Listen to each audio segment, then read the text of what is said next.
Let's speak now to Fleur Hassan-Nahoum, who's Israeli Foreign Ministry Special Envoy. Fleur, great to have you back on the programme. I mean, Netanyahu has launched an absolutely blistering attack against the leaders of France, Canada, and of course here, the UK as well. Let's have a little listen to what he had to say. I could never understand how this simple truth evades the leaders of France, Britain, Canada, and others. They're now proposing to establish a Palestinian state and reward these murderers with the ultimate prize. Well, for 18 years, we had a de facto Palestinian state. It's called Gaza. And what did we get? Peace? No. We got the most savage slaughter of Jews since the Holocaust. You won't be surprised to learn that Hamas thanked President Macron and Prime Minister Starmer and Carney for demanding that Israel end its war in Gaza immediately. Hamas was right to thank them, because by issuing their demand, replete with a threat of sanctions against Israel, not Hamas, these three leaders effectively said they want Hamas to remain in power. I say to President Macron, Prime Minister Carney, and Prime Minister Starmer, when mass murderers, rapists, baby killers, and kidnappers thank you, you're on the wrong side of justice. You're on the wrong side of humanity. And you're on the wrong side of history. That's all I have to say to that, because he is absolutely bang on, isn't he, Fleur? Totally. I mean, honestly, when a terrorist group, a genocidal group that doesn't put its arms down, but is actually telling you to your face that they continue and they will continue to perform terrorist activities, they want to destroy your country, and not just your country, all the Jews around the world too. When they're thanking you, you really are on the wrong side of history. So Netanyahu's correct. More than that, they talk about a Palestinian state. What does that look like? And this is what leads me to believe that this is all performative, Alex, because they don't know what a Palestinian state would look like. They don't know if it's going to be another enclave of the Islamic Republic of Iran. What do they expect a Palestinian state to look like? Well, we've got 94% of the Palestinians in the West Bank already living under a Palestinian Authority rule that steals from their people, it's a kleptocracy, completely corrupt. That's what the Palestinian state looks like. And the other side of it is Hamas in Gaza. So exactly what they want to do. To me, if you ask me, Alex, it's performative, and it's to abate their populations in their countries. These are left-wing governments that are talking. Starmer from Labour, Canada from their Labour, Liberal, whatever it is, and France, Macron. They're all leaders who have a big problem in their country of Islamic extremism. And instead of facing it straight on and admitting that the problem is theirs too, and connecting the dots to understand that it's the same Islamic extremism which attacked us on October 7th, it's the same one that is causing all the problems in the region and in Europe. Until they fess up to that, all they're going to be doing, like Churchill once said, is feeding the crocodile, hoping they will get eaten last. Well, I completely agree with you. This absolute appeasement of a terrorist organisation who are barbaric, brutal, murderous, bestial things. I mean, they're not even humans, the members of Hamas. And to appease them like this, I think you're right. I think it is to quell communities here. We saw what happened in Washington the other day, the sick shooting of 2 Jews there. I think all of this is actually to try and prevent there being terror attacks on our own soil. And I mean, but the Islamists are using this. They won't prevent it. They won't prevent it. You've already had in London a major terrorist attack. They've had one in Paris. We've had 9/11. I mean, how much more do they want to see? Do they want to see more dead people in the streets? I don't understand it.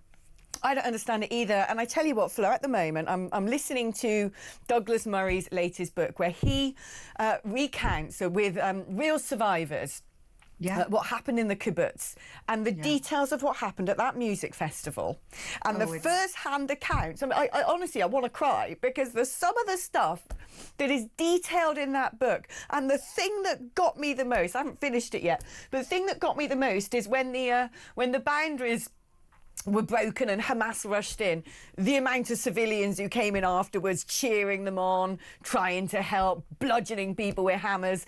And you just think to yourself, Israel cannot survive with these people as next door neighbours, ready to pounce at any moment. If they stop, Hamas will just rearm and they will get straight back on with it, because they are bloodthirsty monsters. They don't care about the civilians in their own country. In fact, they want to see more of their own civilians die, because that way they think they're winning the propaganda war around the West. It's a strategy, and it's working. And it's working. And this is exactly what I said to Channel 4 this week when they interviewed me.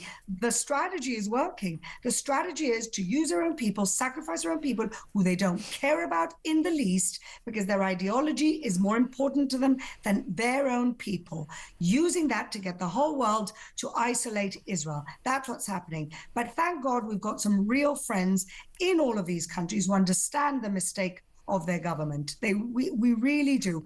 People who get it, people who are scared for their own societies and understand that we are facing a civilizational clash like we haven't seen since the 1930s with Nazism. Islamism, Islamic fundamentalism, political Islam are the Nazis of our era. And what are the leaders doing? Well, you know what, Alex? Very similar to what leaders were doing before Churchill actually put his hand on the leadership of the modern world. That's what it is. Capitulating. Exactly. Absolutely. And what I don't understand is this. You know, we were happy to go and try and bomb the bejesus out of ISIS. Good. Exactly. We were happy to try and contain the Taliban. Good. But when it comes to Hamas, there's this grand old fear that you can't do anything, you can't touch them. Maybe they're actually freedom fighters instead. No, they're not. They're terrorists. And yet I've never seen any conflict or any war in the entirety of my life being reported with this ridiculous blow-by-blow account that we're getting out of Gaza. Oh, guess what? Something's happened to a hospital. It must have been Israel. Oh, guess what? This many children have died, according to Hamas. Wait, they're not doing that in Ukraine. They might be doing a big picture thing that, you know, this particular city's been under siege and this sort of territory might have been gained or lost. But they're not saying, well, the Russians today set off 85 drones and these children were dismembered. I mean, what is going on there? Why is the media so obsessed with trying to report on this blimmin' war, this disgusting, ugly war, like it's commentating on a sports match? Well, I have some answers for that. I think that they've got their narrative. The mainstream media have got their narrative, and their narrative is all based on this woke rubbish of the oppressor and the oppressed. And even though Israel has tried to make peace with the Palestinians many times, even though Israel left Gaza in 2005, Israel is too successful to ever be the oppressed. So even though we were invaded on October 7th, they're acting like we invaded them. And that's the bottom line. It doesn't fit into that narrative. And if you ask me, Alex, the double standards and the demonization also has a splash of anti-Semitism in all of it. Oh, no, I think it really does. I think it does because, you know, Jewish people and Israelis are not ever allowed to be the victims, are they? Never. They're always the evil perpetrators. But what I don't get about this is it seemed to me, this obviously came after the Abraham Accords, where everyone else in the region was pretty sick to death of Islamism, seeing how it tore apart their countries, decimated their economies, left people kicking around in the sand. They suddenly went, do you know what? We wouldn't mind westernising. That's where the money's at. That makes things better. Not that I'd trust half of them, quite frankly. But there was a moment here that the West could have got behind Israel and used it as an opportunity to completely smash Iran, who have been playing games and threatening global security for far too long without any reprisal. Instead, oh, let's get round the table. Let's do a deal with them, which they never stick to. This was a brilliant opportunity for the West to come together and say, right, once and for all, we're going to deal with this. And I actually think a lot of the neighbouring countries would have let us get on with it. Because I think they're fed up with this nonsense. Well, absolutely. The United Arab Emirates kicked out their Muslim Brotherhood over 10 years ago. The Saudis, since 9/11, have been cleaning up their country from Islamic fundamentalism and have kicked out the Wahhabis in their country. Bahrain, the same. And not only that, the Emiratis warned Europe. They warned them. They said, you guys don't know what Islamic fundamentalism looks like. Let us tell you. Let us help you. But of course, this interferes with this multicultural, oh, let's accept everyone, even let's be tolerant of intolerance, which is what Europe has done. And as Douglas says much better than me, it's suicide. It is suicide, and I think we now live in fear of a minority of a minority population in our country who want to use this, who want to politicise Islam, use it to destroy the West, who make no bones about their intentions, and we seem to be so afraid of them that we are capitulating to something that is very clearly acts of evil against an allied nation who have done so much to help us in the past, provided us with high-tech military cyber technology, who are there fighting, a tiny little country, 10 times smaller than Iran, fighting everybody in their neighbourhood just to have the right to exist. And we're telling them to down their tools. Because they're confused. They have confused themselves and they still don't know who the good guys are or the bad guys are, or just that they don't understand what war is. The West, the allies were in Afghanistan fighting and Iraq and all these other places fighting ISIS for 10 years. There were also a lot of innocent civilians.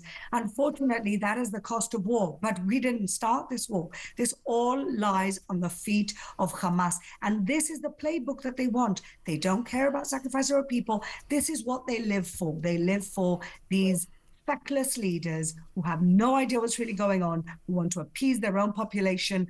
And this is how they win. This is how Hamas wins. They've even stopped calling out Hamas for what they are, or telling Hamas to do anything. They're just like, we're just going to focus all our energy and attention on telling Israel what to do, other than paying, mealy-mouthed lip service to, oh, please, can you release the hostages? I want to ask you about the aid situation, because that's the thing buzzing around a lot of media today. I get why Israel is so nervous about letting 100 trucks into Gaza when we know that UN aid agencies have been riddled with Hamas fighters. I get the fear that Israel has about that.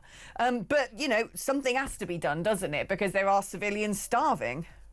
Well, again, Alex, the problem is that Hamas was using the aid to perpetuate the war. Hamas is using the aid, they steal it, then they sell it to their own people, and with that money, they pay their soldiers. And so us letting uncontrolled aid in is basically us funding the offensive against us, which is ridiculous. So, like I said to Channel 4 this week, what do real friends do? Real friends don't condemn. Real friends sit down and say, yes, Israel, we know you're in a dilemma. We know you're in a catch-22. They have each other's backs. Fleur, I'm going to have to stop you because we've got to go to break. But thank you ever so much for that candour.